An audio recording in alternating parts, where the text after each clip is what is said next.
Yeah, my wife is watching something in the background. Can you hear it? We can. Okay. Just maybe volume. Sorry, I'm sorry. We'll be quick. I promise. No, it's good. I figured so. This is like my $10 Amazon Basics AirPods and microphone, and it's better quality than any like amazing expensive thing that someone has. So you can like pick up someone down the street on this microphone. That's great. Okay, tell her I said thank you. And is it good now? Is it okay now? It's good. Yeah, I think it's good now. Okay. Cool. Charlie All right. Says thank you. All right. Thanks for listening to this episode of Twos and Face Wrestling podcast. On today's episode, getting a little bit back into our show preview cadence. There is a last wave of shows happening, one specifically on 12/12, and we have 12 questions for these gentlemen, and it's Christmas time. There are many underlying themes that we're kind of stringing together here at the last moment, but we have the men on from Warrior Wrestling. Before we introduce them again to talk about their last show and their next show, Compadre Chris, I really haven't talked to you. We took off last week. I know you've been busy with the family. Like, update me on what's going on, man. Family keeps me busy at all times, man. And then your international traveling, I can't keep up with you either. So no, for me, like, it's just been a lot of family time for sure. It's always good. Itzel lost her first tooth yesterday, so and it was around like 8 p.m. So like she was like at a super all-time high.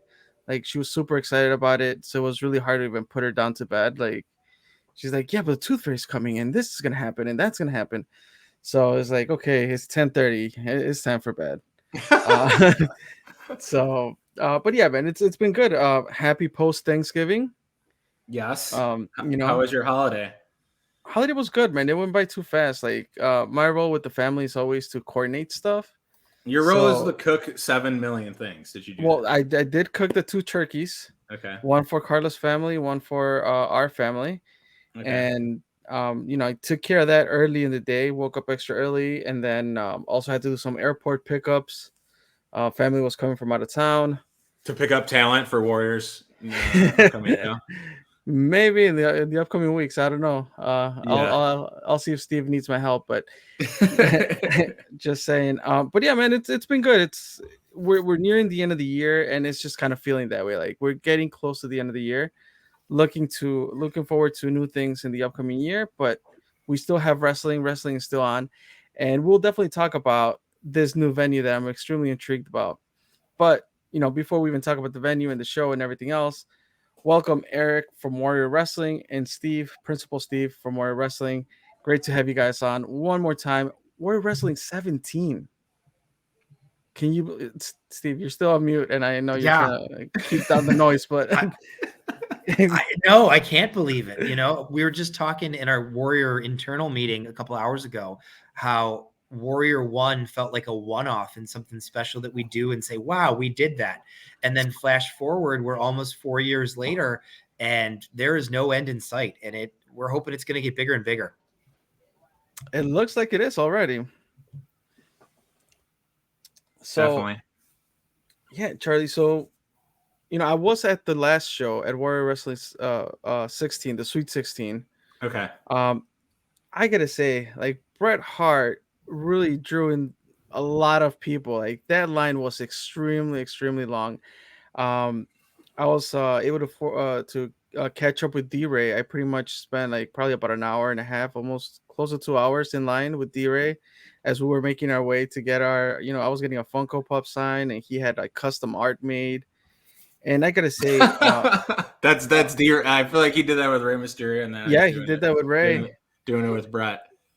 But Bret was so nice to everyone. Like I figured I'm close to the end, or maybe like the last third of people that he's gonna get to sign stuff for, and he's just gonna rush through everything. And he was not. He was taking his time. Like those signatures, I feel like I was gonna get just a line across my Funko. Not at all. No, there were no screw jobs, huh? No screw jobs in Chicago Heights. And that's actually what took so long, is that he was so nice to everyone and so meticulous in his signatures. And people were like, why is it taking so long? And then they get up there and interact with him and go, oh, that was great. I'm glad I got time with him. So hopefully it worked out. Yeah, That's he awesome. went an extra, I want to say like 45 minutes just to make sure that every single person that was in line got the experience that they came for. And so, more credit to him. That's amazing. Yeah, I love that. Unfortunately, I don't know if GPA got to meet Bret Hart. I saw a tweet after the show that said that I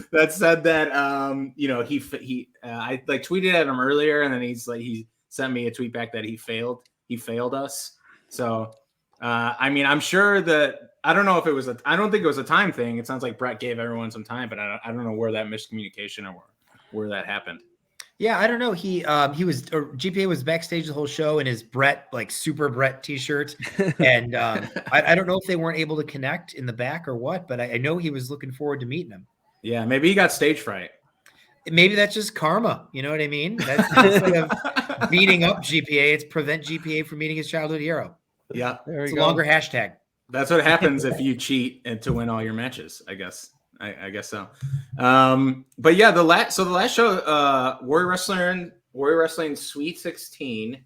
Can't believe we're here. I'm going to read off the results really quickly, and then we're going to get into the six questions about the last show, if that works. Does that sound good for everyone? Go for it. Sounds good to me. Cool. The Warrior Wrestling Lucha title 3-way, Aramis ended up beating Gringo Loco and Ray Horace to retain. Alex Shelley defeats Casey Navarro. Davey Richards defeats Ace Austin. Pretty Proper defeats Janai Kai and Jason Hotch. Josh Alexander defeats Calvin Tankman. Buddy Matthews defeats Chandler Hopkins. Sam Adonis escapes Moose and with the victory. Roxy defeats Laney Luck for the ROH Women's title. Beastman and Warhorse defeat Dan the Dad and KLD. They were pretty high up the card too. Shout out to them. And then the Warrior Wrestling main event was basically tarnished by Frank the Clown, and it ended no contest. So it's very disappointing. I was noticing how you were reading off the card, and you actually read it. Did I do that the other way? You had it right on the agenda, but you read it from the bottom up, thinking that the main event was the title. You guys didn't. And they actually opened up the card that night, and I was actually shocked. Right, I knew that. I was testing all of you. Because I was that. Okay, so just a real quick recap of my emotions through this last show. Yes, please. I felt like every match went out there, and again, I've enjoyed all the Warrior Wrestling shows, but this one, I don't know if it was because it was like post-pandemic, I hadn't been, getting a chance to go out there to every show, but it just felt like everyone went out there to up the person that was just behind them. Like every match, I honestly wanted to go to the washroom at some point, and I'm like, well, I can't, because the last 3 matches just kind of are going up and up and up, and there's not going to be no intermission. So like, do I go now? Like I did not know what to do because everyone was going out there and just kicking ass. I got to be honest, I did not expect what was it, the Buddy Matthews match, right? Because I didn't know much about Chandler Hopkins either, and Buddy Matthews. I'm like, okay, he was doing pretty good, but they also went out there and just beat themselves up, throughout the whole time. Lady Frost also made a big impression on me, like just character wise, like in ring stuff, separate, top notch, but just character wise, like she really captured my attention. And then the Casey Navarro match, and then you kind of main event the show with the Lucha match. So it's like, yeah, I'm not going home until this is over. Yeah, that was the make Chris stick around, I think. Was that intentional? Yeah, just to keep me around, right? So we are obsessive about the layouts of our shows. Eric and I will go back and forth over and over and over again. And because of everything Chris just said, because there were so many matches trying to top one another, we needed to end with something that nothing was going to follow, and with something that was so high energy and crazy at 11 o'clock at night after having been there and waited for Bret for 3 hours, you're still going to be excited for. So we talked about it a little bit. We decided that ends the show. That's the energy we want as you're walking out the door at the end of the night. Yeah, definitely. And just going back a little bit, and we always make a point to talk about Sam Adonis when we talk to you guys. A Warrior Wrestling favorite for sure. Moose, I had not been so high on for probably last year and a half. I felt like he was feeling to me very repetitive in his moveset. It just felt like I was going to see Moose match, and I knew like I was going to get that great entrance, get that hype with the Moose. But once the match went down, I kind of knew what I was going to see. And in this match, like I don't know what it was, the synergy between both of them. It was just incredible. It was a great match. I recommend it 100%. Yeah, in that match, we've got two guys who are nothing new to the Warrior crowd, to the Warrior scene. These guys have been on multiple shows each, so they knew each other a little bit. And like you said, their point in the card, there had already been a handful of incredible matches before them. And I know that one of the things both those guys like about doing our shows is that they're put up against people who help them push their limits, right? We're able to book them against people who maybe it's not the typical booking they're getting in other places. Maybe it's not the every, okay, here's another, we'll just do this match and get in and get out. We're able to pair them with people of caliber, of character, of quality, where they're comfortable and willing to, like you said, go out there and do something different, try something new, give something more. And those two guys were hungry to show the world what they could do. And it was a great match. Yeah. Awesome. And getting into our 6 questions about the last show, I'll start with Steve first. Here's question number 1 about the last show. Overall, how did the 16th show feel to you? Different from any shows? How was this show unique? Did it kind of feel like your, same Warrior cadence, or did it feel like your 16th show that you guys had? It was very different because of the element of Bret Hart. Outside of Rey Mysterio, I think Bret was the most in demand of any big guest we've ever had. And so we had a ton of people there to meet Bret, and they're going to happen to stay for a wrestling show too. Yeah. So we knew that there were going to be people who got there at 3 p.m, and come 11 o'clock, they were going to be tired and worn out. So we wanted it to be a banger. And Chris alluded to that earlier. And so did the guys in the locker room. They all wanted to impress Bret, and they all wanted to up the match before them. So it felt like a much longer day than a normal Warrior show, because we did that 3-hour fan fest with Bret, and that was exhausting. But by the end of it, I was still really happy with the show. And there's small things that bring me joy. Like, for example, the Warhorse and Beastman versus Dan the Dad and KLD match got a "This is awesome" chant like 12 minutes into it. And I was like, they just followed Gresham and Trey, who technical wrestled around the world. Yeah. And then we had this big character match, and the characters were so over that they got a "This is awesome" chant. And I just felt so happy for those 4 guys. So it to answer your question, I had my moments in the show where I went, oh, I'm just so happy this worked out. Yeah. I wonder what Bret thought of those 2 matches back to back. Technical prowess versus then that second show. Eric, did the show feel different to you at all or no? Kind of alluding to what Steve said. Yeah. So as you guys know, most of my day of operations is backstage, right? Yeah. So I don't have quite the same experience with the live show, the matches in the moment or the crowd. I kind of go in and out. But I can speak to the vibe backstage, and very similar to show 2 when we had Rey Mysterio. There was a different atmosphere backstage in 16, and it wasn't necessarily because it was the 16th show.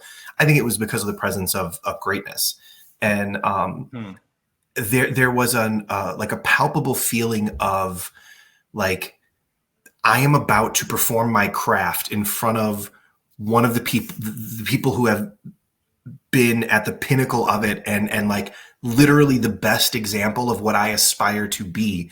And they're going to be watching me. They're going to see what I'm doing. And I think that at least backstage, held people to maybe they held themselves to just a little bit of a high standard, or really high standard, where it was like, I'm not going to leave anything in the ring. Like I'm not going to, I'm going to go out there and give literally 100%.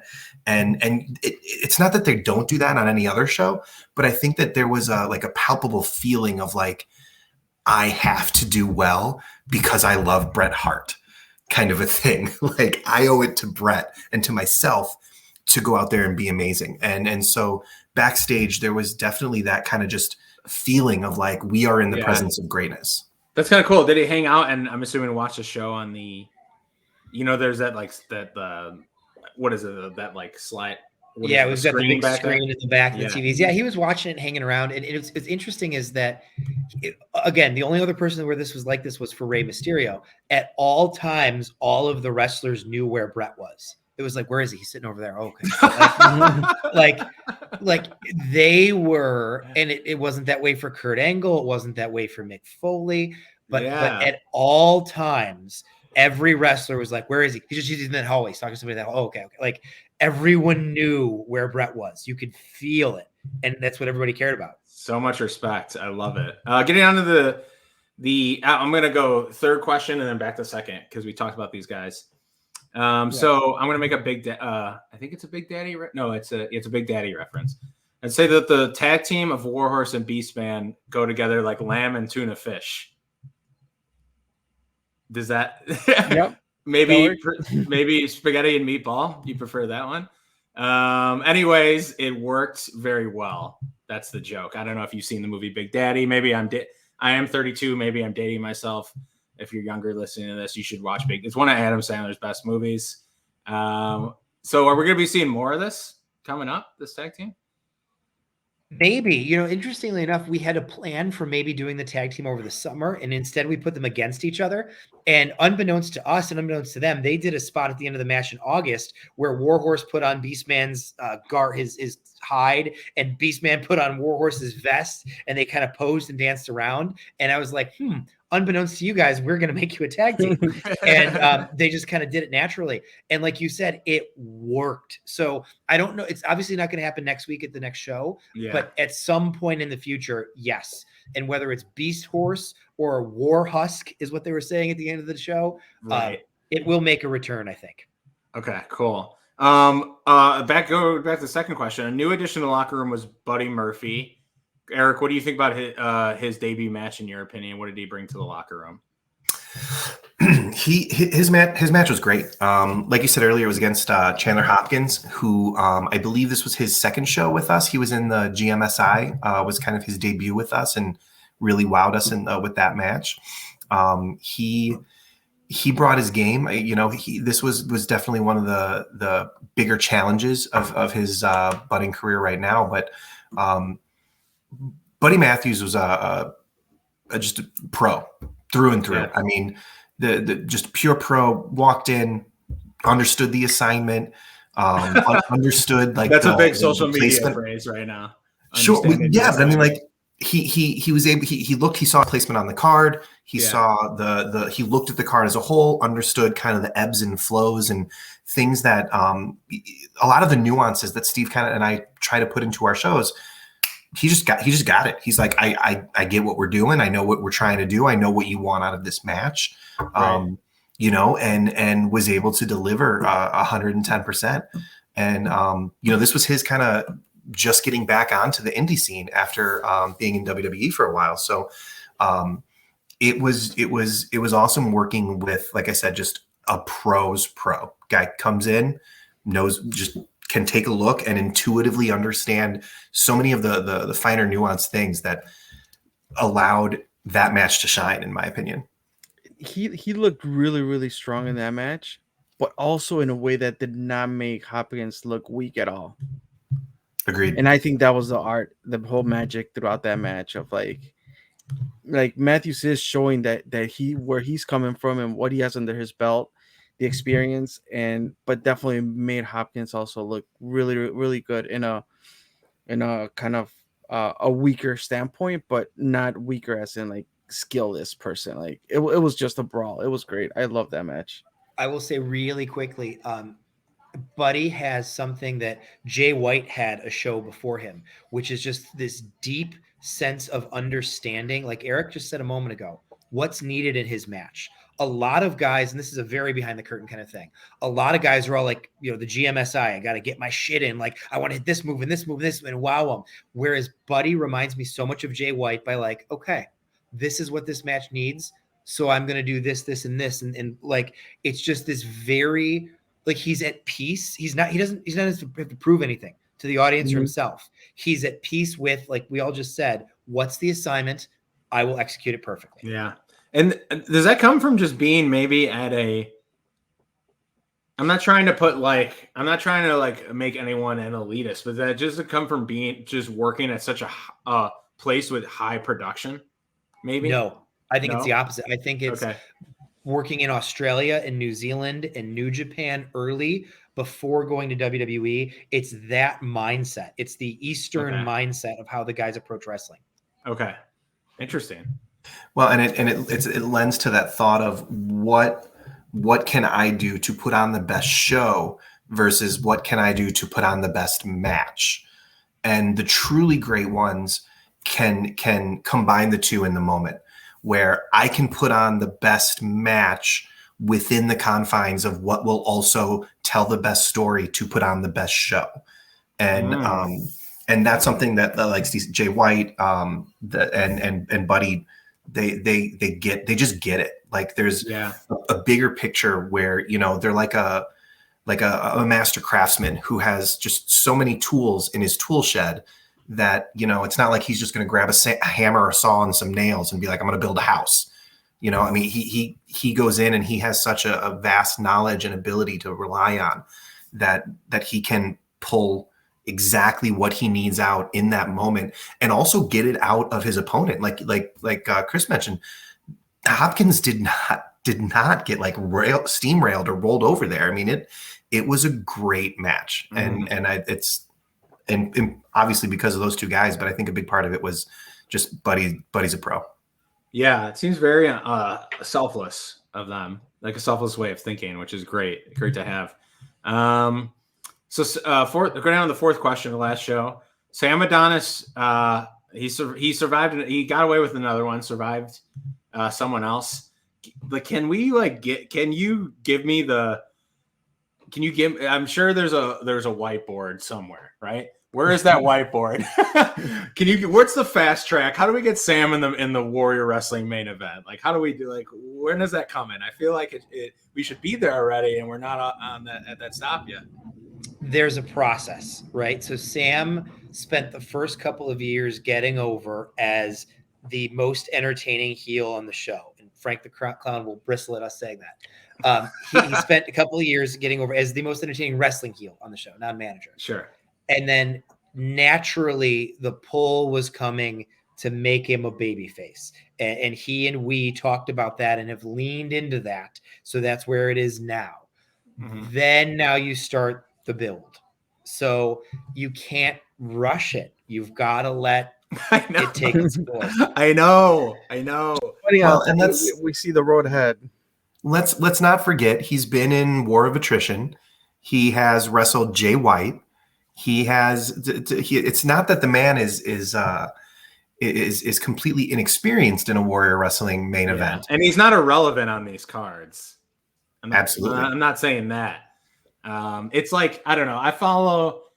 I'm currently a big fan of Marvel and like the Marvel Cinematic Universe, and anyone who's a fan of that will understand. But like, follow this one podcast, they're just like, where is the whiteboard?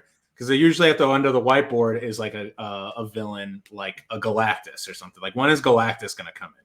So that's why I keep asking myself that. And now I keep asking myself the same question about Sam Adonis. When is Sam Adonis going to get that shot? So if we're sitting here a year from now and he hasn't gotten the Warrior Wrestling Championship, I'm going to be a little upset. I hope you guys can understand that. Well, I will just say this, and not we don't have like everything mapped out at show by show, et cetera. But for the rise of a great hero to happen, you also need a corresponding villain or negative force. So I would say watch Sam's journey as he evolves and as the rest of the show evolves to kind of see where that goes. Awesome. All right, I'm satisfied for the moment. The fifth question, we're biased. We have to talk about our girl Laney Luck. She's been on this podcast before. You were huge fans of her. We thought she put up a good fight. How did you feel about her debut? And is she going to be back at all? Do we have any plans for that? I will jump in and say she and Roxy tore the house down. She was a request. There we go. Party unicorn. She was a request of Roxy. We had a long discussion with Roxy about possible opponents, and we went over, and that's something we like to do with a lot of champions, either our champions or other champions that are coming in, and talking over a lot of different names with Roxy. She was like, yes, Laney Luck would be amazing. I said, great. Laney is one of those people who's on our list and we like, but it's just about when is there a spot that makes sense. And she and Roxy went out there, and Eric and I talked about this. It was quiet at first because not a lot of people knew Roxy. Some local people knew Laney. Mm-hmm. By the end, the whole crowd was into that match, and they just showed how good the two of them are. Awesome. Yeah, and I think that was, I believe, I think they've wrestled once before, actually, for ROH. Laney versus Roxy. So they had some kind of experience, some knowledge. They knew each other ahead of time, had worked each other before. And I think that familiarity also showed in the ring, which was part of the reason why they were able to go out there and, like Steve said, just tear the house down. I mean, if I remember correctly, like I said, I'm kind of back and forth between backstage and in the house. But if I remember correctly, during about maybe 2/3 of the way through that match, that got a "This is awesome" chant too. And, you know, that's one of those cool moments for us as bookers, promoters, where, you know, we put this match together and you can feel in the beginning, the crowd is still kind of feeling these people out. But then 10, 12 minutes later, the crowd is completely in. They're hot. They're ready. And they're expressing their joy that they're getting out of this match. So, yeah, it was a great match. Yeah. And then the sixth question I have pertaining to the last show, we're going to give you 6 more, is are you guys feeling salty at all? Salty at Frank for ruining the main event? Is Trey Miguel or Jonathan Gresham feeling salty? If you're watching this on YouTube, Chris is putting up hashtags that are very, very relevant that you should use on social media. You guys, and can you explain the ban? I mean, I've been waiting. I think I'm in favor of this ban. You should have had this ban probably 6 shows ago. But like, are you guys just like, did it just go from like a saltiness feeling to like, hey, we need to do something about this? So kind of explain that like process about Frank ruining this shit. Sure. Well, I'll jump in on this one. Frank, technically, as he put out in his video, his last contracted date to manage a wrestler at Warrior was July 17th, which is when Lance Archer murdered him and Robert Ego Anthony, and he was gone. August was the first show without Frank the Clown ever, and it was wonderful. And then all of a sudden, he was back, and we didn't invite him back. So he is not invited to manage wrestlers in Warrior Wrestling right now. Okay. And that's why it was important for us to contractually put that in with the Tinley Park Convention Center that he's not allowed on the premises. You needed the hard ban. Saying you're just not invited isn't enough, right? You need and so in 821, the very first show after 717, we were ready for him to try and come back. We had like pictures up on the wall for security, like, do not let this man in, turn him away. This man. like we were ready. We actually expected it for 821. And then when it didn't happen, when it was the calm and there was no storm, we were like, all right, maybe we actually killed him. Maybe he's gone. And did you loosen up a bit? Did security loosen up a bit? We did. Well, we did because we figured we'd already gotten through one show, and we had no Frank sightings, nothing, not even a peep on social media from him. So yeah, we kind of that's our bad because we let our guard down for Sweet 16 because we were so focused on everything else that was going on that show that sneaky little bastard recognized an opportune moment to catch us looking the other way. And we're not going to allow that to happen this show in December, especially being on a off-site on a separate premises where we have the ability to let their security handle it. So there's no bias. There's no, oh no, I like him. No, it's Tinley Park Convention Center. Do not let this man on the property. You damn right. I bet you if you look closely in the stands in that August show, he wasn't there. He's probably sitting there with like a Groucho glasses on or something like in the nose. Or no. I hope not. No, but I'm glad you guys are getting the proper authorities involved.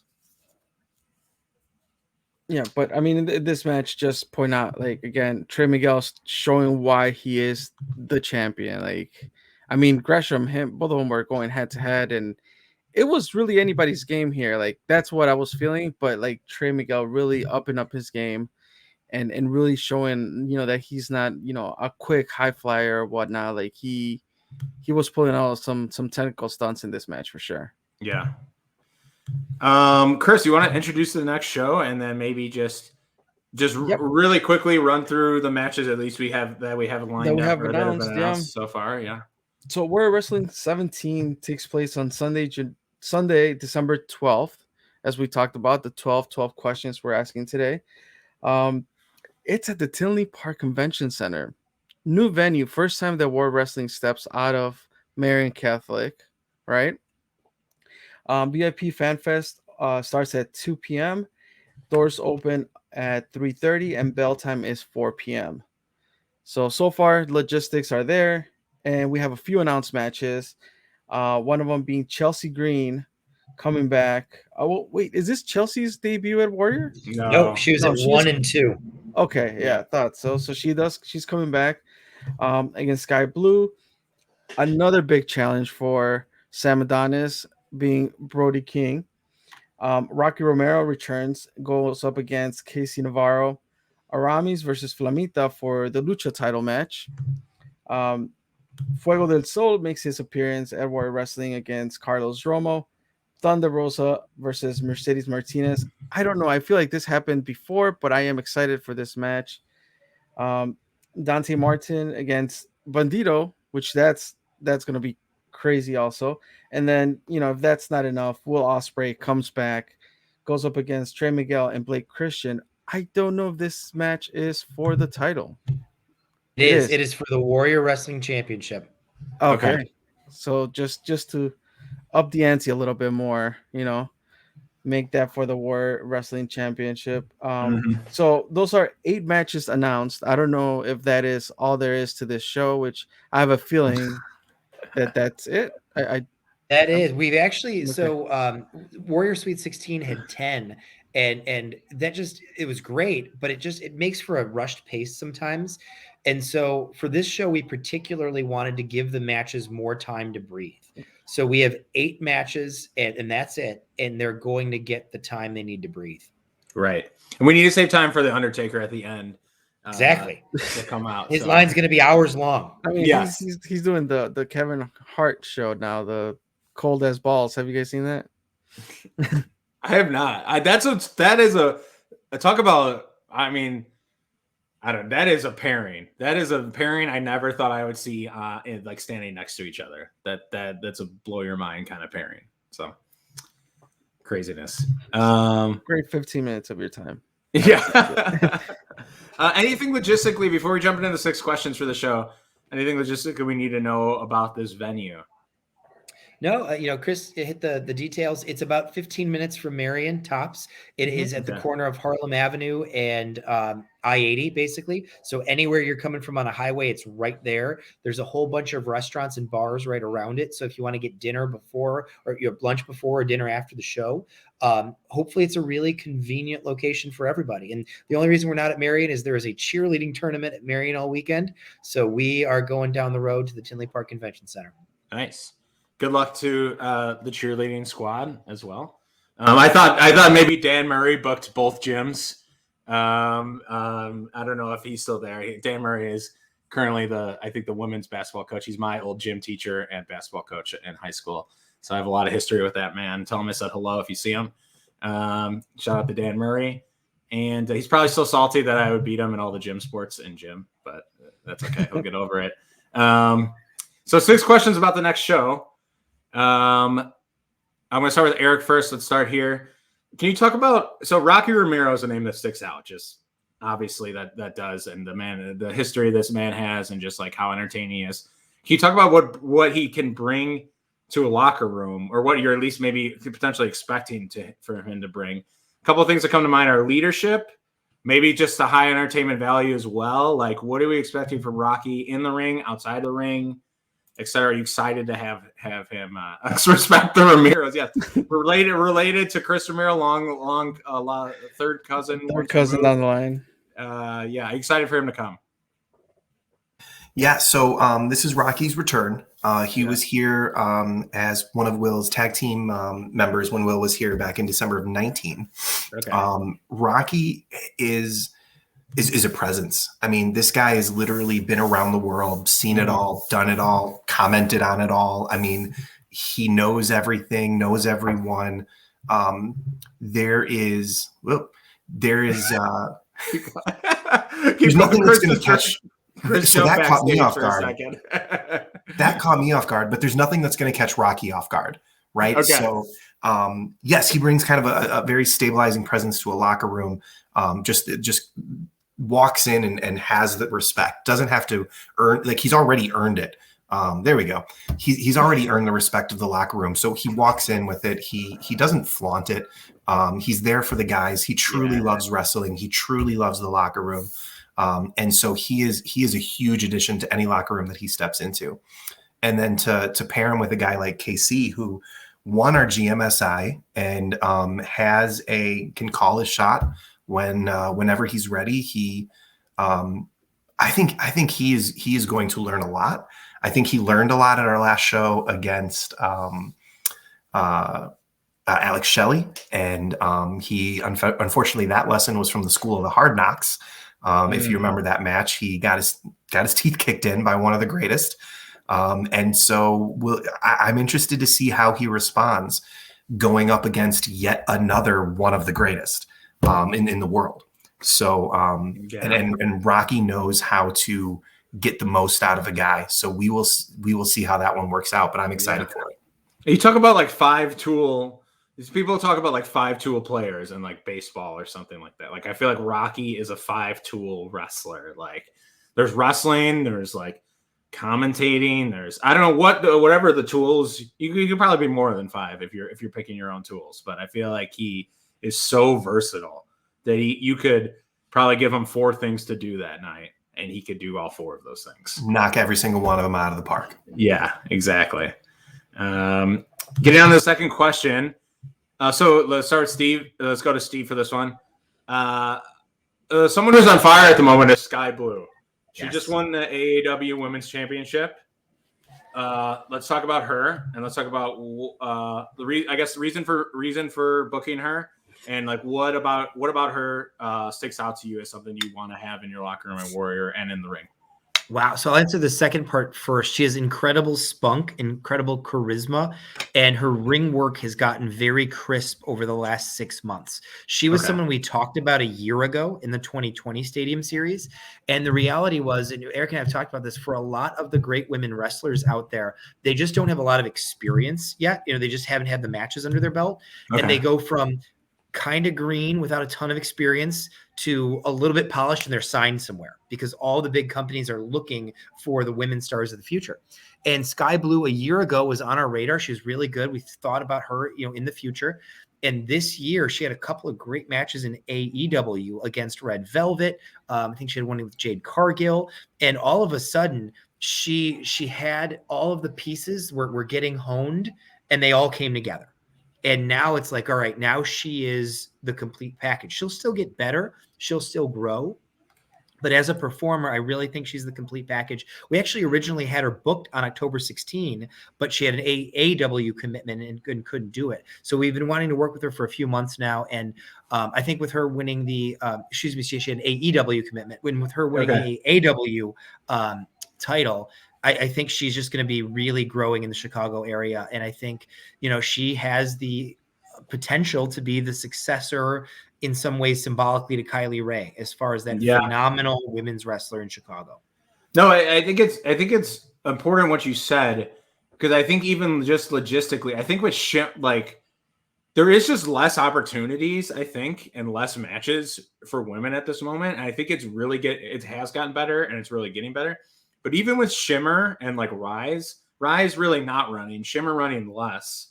And I'm not even sure. I think they're still continuing. I'm not even 100% sure on that. They just get less in-ring reps. And so it's just like someone like Sky Blue, like you said, there is just that gap. Like she's around and she's just really raw, and then all of a sudden she gets that one, and she's just a little, just because she's getting less in-ring reps, and then she just gets that one domino that tumbles her into this elite category all of a sudden. And now you're like, oh, now like AEW is wrestling on Dark, and like she's the AEW Women's Championship, and it's like, she's a hot commodity at this moment. And all of that is well deserved. But I think there is some truth that you said, like the progression of a women's wrestler does feel different than a men's wrestler. It's purely sometimes just because they get from at least my eyes, they're getting less. There's less opportunity for matches in some cases, and they're getting less reps. Not that you can't make it, because you can, and we've seen that. So it's really cool for her to break through that glass ceiling into the second tier, I think. And speaking of women's wrestling, Thunder. So I don't know. Has this match happened before? Thunder Rosa and Mercedes Martinez. This seems like a match made in heaven. So it has. Yeah, they've had a few. They actually were just part of a triple threat at WrestleCade a couple of days ago, but it's never happened at this scale. On this big of a stage, you know, I mean, it's happened on some smaller indies here or there over the years, but never at this level. And neither of them have ever been as good or as on fire as they are right now. Okay. So,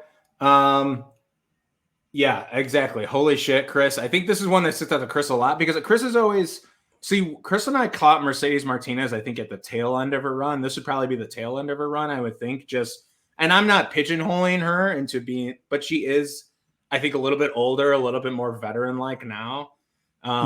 So like when we first started seeing Mercedes Martinez, then she did like the stuff with WWE, and she didn't get signed. And I think we always felt like she got the short end of the stick, because she's still really, really good. So you pair her with someone like Thunder Rosa, who is as fiery as Mercedes Martinez is, in a little bit of different way. Like, I feel like both of these women could beat you up in an alley in a heartbeat. And now they're both wrestling each other. Chris, like, I feel like this match is something you'd love to see, once 100%, a week, twice on Tuesdays.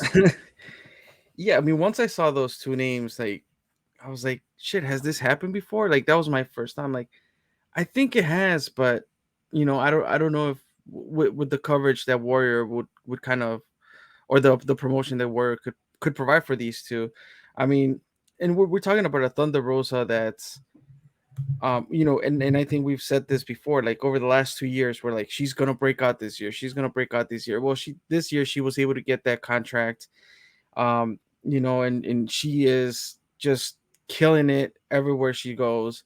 And then you have Mercedes Martinez, who has been doing this, like you've mentioned before, like for several years before even, appearing on national television.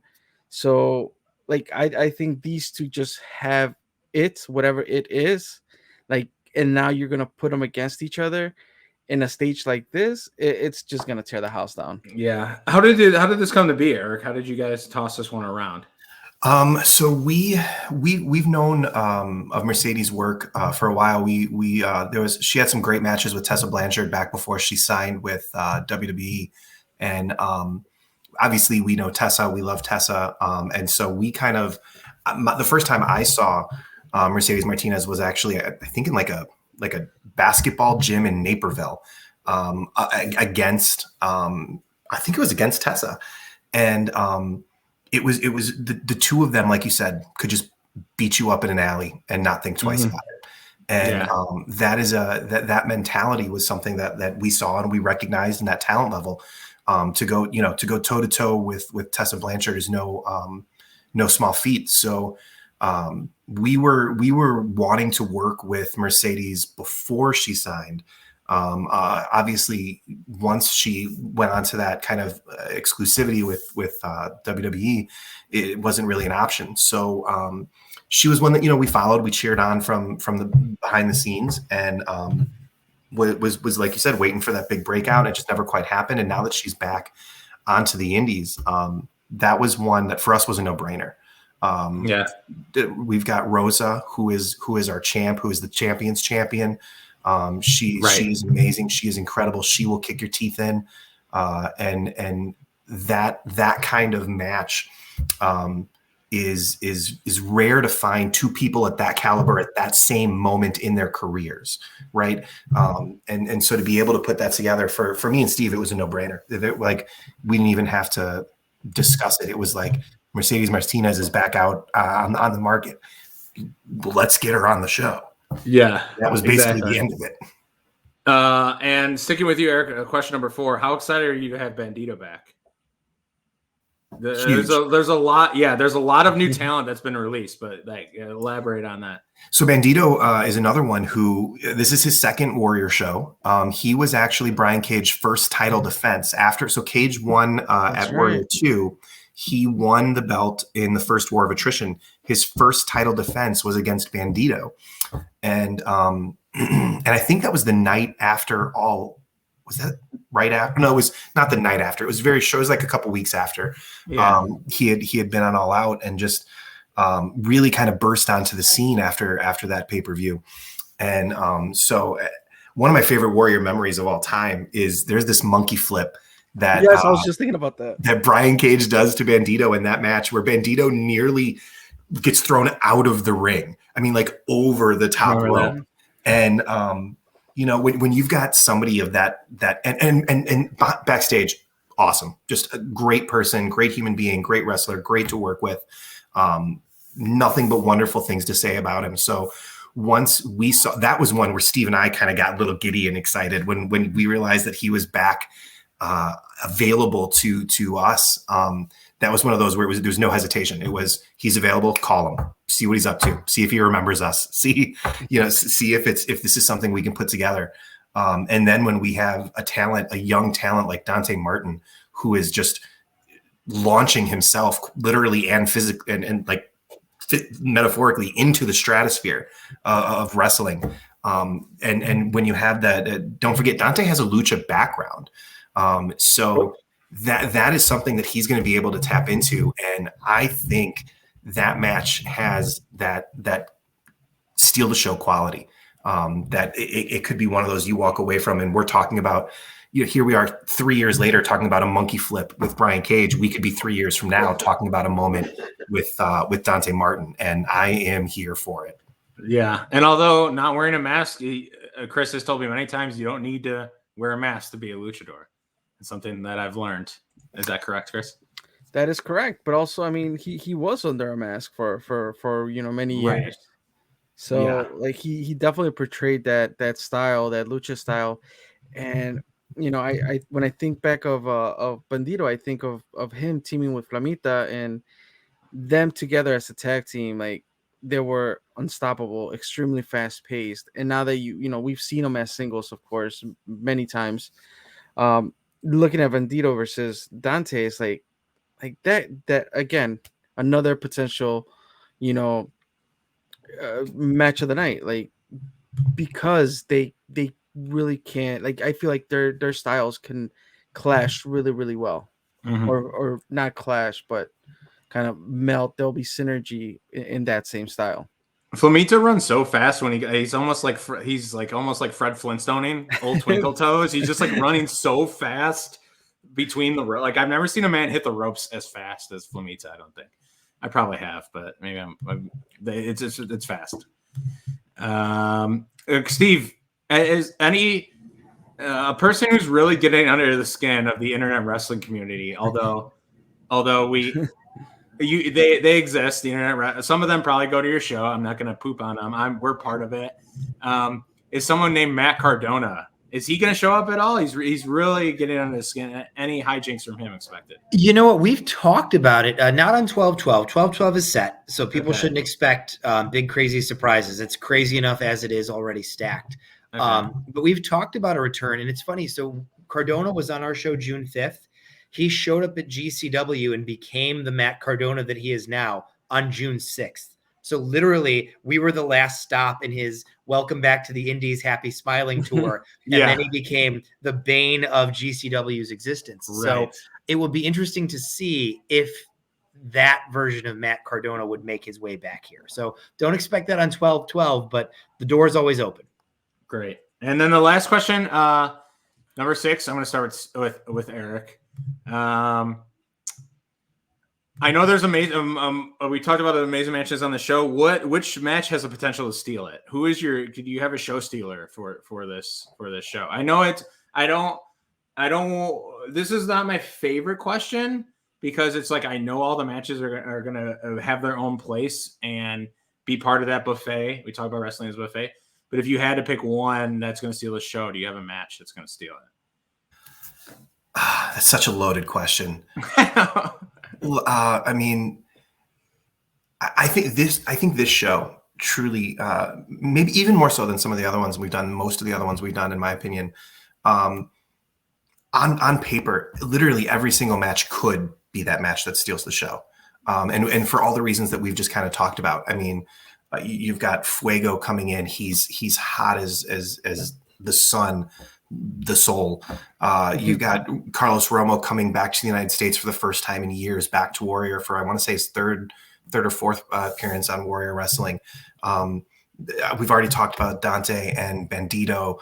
We haven't even talked about our champion Trey Miguel, also the X Division champion. That's true. The IWGP undefeated self-proclaimed champion in Will Ospreay, and the man with the most heart in the game, Blake Christian. I mean, I think it's truly one of those. I mean, Sam Brody, Rosa, and Martinez. It's literally one of those where if you don't, we talk about the buffet, right? If you don't know, if you go to Old Country and you're just like, I'm just going to get a plate, like a scoop of everything because I like everything. If you don't know what your flavor is, by the end of the show, you will. Yeah. Because whichever match steals the show for you, because I think every single one of them can and will steal the show. Whichever match you walk away from on this show that steals the show from you, that is your flavor. Because the vastness of flavors on this show, combined with the extreme quality of every single flavor type, is one of those things where to say which is going to steal the show, I can't.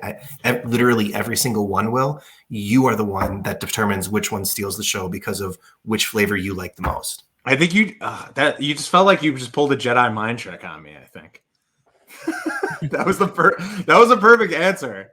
I think, and the most. It was a very diplomatic answer as well, considering you're part of the. You don't want to upset any talent back there. Not that they would get upset, but not that they even listen to this podcast.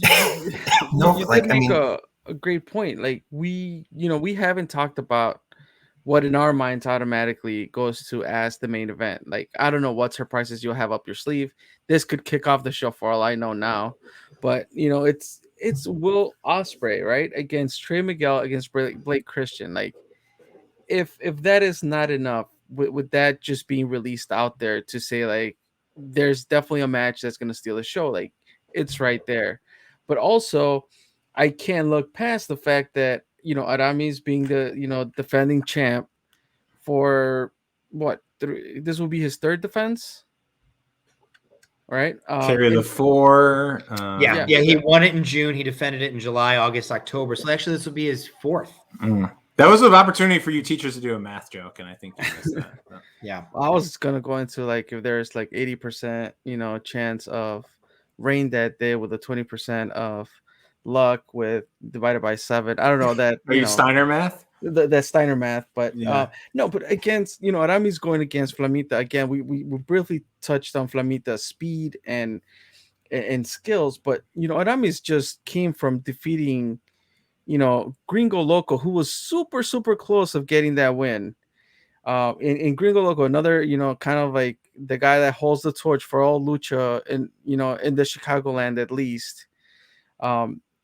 I think like there's a lot to be said about the two champs in the matches that they're on. Right. Like, I don't want to look past that because the card is stacked as it is. Yeah. Well, people see Dante and Bandito and go, oh, there's the big, like, Aramis and Flamita. That is going to be amazing. If I think people get distracted by Dante Bandito, which is also going to be amazing, that they forget that there's other matches there. And I will even say this, here will be my answer to Charlie's question: Rocky Romero versus Casey Navarro, because the word steal implies that you weren't expecting it and it took you by surprise. There are two brilliant. We just talked about Navarro as a 5 and Romero both as 5-star players or 5-tool players. They are going to go in there and do their thing the best that they know how to do it, different from all of the other types of matches. And they're both so smart. And KC is on this long story journey at Warrior right now. People will walk away remembering the story of that match. That is my prediction. Wow. I love it. I love how confident you are in that as well. Cool. Well, so the 55-minute mark, I think we tried. I think we really did try. I think we were a little 15-minute opening, I think. Although I enjoy always conversation and always hearing you guys' opinion. I think you have really just a really great mind for what you do and for these shows. But yeah, here we are, warriorwrestling.net for tickets. 12/12. You literally can't forget. If you've listened to this and you forget the date, then what are you even doing? You must be multitasking, and you must be a male, because men can't multitask. That's something that I've learned. Can you guys multitask? Because I can't. Speak for yourself, Charlie. What? Huh? You guys just say the same joke. God, I hate how in sync you guys are. Yeah, Chris, anything else before we maybe just throw it to? That's all I got. The only thing that I gotta ask regarding the Tinley Park Center, the Tinley Park Convention Center, it's like maybe some logistics around like parking. Is there gonna be food, beverages inside? Intermission is important. At least I want to know if we're getting intermission or not. So ample parking, and it's free. There will be concessions for sale, including alcohol. There will not be an intermission. We learned in 2020 that the shows flow a lot better without intermission, honestly. Like, you don't lose the crowd and have to gain them back, etc. So no intermission, but there will be concessions, ample bathrooms available in case you have to do that kind of thing. But no, it'll be a great venue. And this is important. We're going to push this big next week. We are in the North Hall of the convention center. It's a giant complex. So we are in the North Hall, the end farthest away from the hotel, but we'll put that farthest away from the south. Exactly. Farthest away from the clowns. Okay. Yeah, it's definitely no clowns allowed. The North remembers. Yeah. And I think we've done a fantastic job of selling the show. Honestly, you know what to expect from these guys. If you don't, like, there is 16 shows. There's little recaps of all the matches on their YouTube channel, just to like give you that little taste to draw you in. But thank you guys for your time. You guys have been wonderful, and we're excited. We're excited for this one and end the year with a bang. Amen. We'll see you guys soon. Thanks for having us. Yeah, Chris, you want to take us home? Yep. Just a quick reminder for you guys that are listening and watching on YouTube. You can find us on social media. That's 2 Heels and a Face, number 2 Heels and a Face, Twitter, Instagram, Facebook, and YouTube as well. This will be up on YouTube. You can enjoy, the hashtags that I play around with throughout the episode. And as far as Warrior Wrestling, where can you guys find Warrior Wrestling on Twitter, Instagram, Facebook, all that? I know I got Facebook right here for you guys. Thank you. I mean, Twitter. Sorry. Yep. So it's the same on Instagram at Warrior Wrestling, no vowels in wrestling. So WRSTLNG. The website is warriorwrestling.net. Everything is available there. Go there first, check it out, buy your tickets, and come see us on 12/12. All right. Thank you. Make sure to hashtag fuck that clown. Yeah, no vowels and fuck as well. Right. Yeah. Just try to keep it, PG. Yes, definitely. All right.